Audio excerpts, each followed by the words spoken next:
दादासाहेब फाळके राष्ट्रीय पुरस्कारांची घोषणा झाली आहे। अभिनेता मिथुन चक्रवर्ती यांना दादासाहेब फाळके पुरस्कार जाहीर झालाय।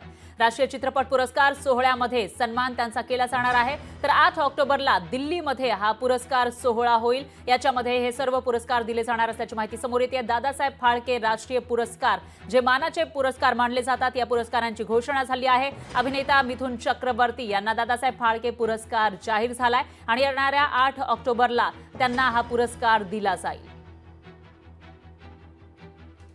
याविषयी बोलण्यासाठी दिलीप ठाकूर हे आपल्यासोबत जोडले गेलेले आहेत। दिलीप ठाकूरजी, मिथुन चक्रवर्ती मिथुनदा यांना हा पुरस्कार या ठिकाणी यावर्षी दिला जातो, दादासाहेब फाळके पुरस्कार। तुमची पहिली प्रतिक्रिया काय?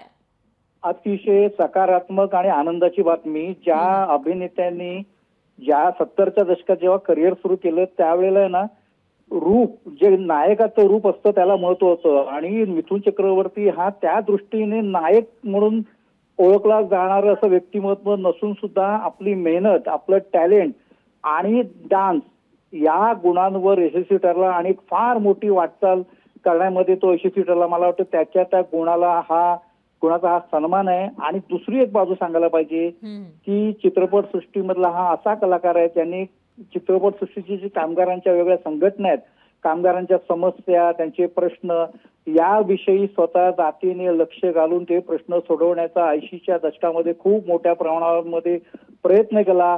अनेकांना सहकार्य केलं आणि एक आपली करिअर नवीन मृणाल सेन अशा 2 भिन्न दिग्दर्शकांच्या चित्रपटापासून सुरू केल्यानंतर त्यांनी एक मोठी वाटचाल केली, यशस्वी वाटचाल केली आणि आपली लोकप्रियता काबीज केली।